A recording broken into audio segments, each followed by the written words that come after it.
study. The unforgettable memory of my life, my father brought home a computer. I envy to all my friends had a computer. They used to talk about how they play games and they learn and different kinds of things. I envy to my father please buy the computer. One evening a sudden delivery van was stopped at the door. Two men got out carrying a couple of big boxes.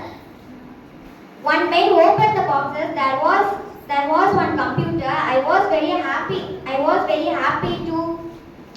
My father turned back and said happy. It is for you. Then in this month I logging computer together.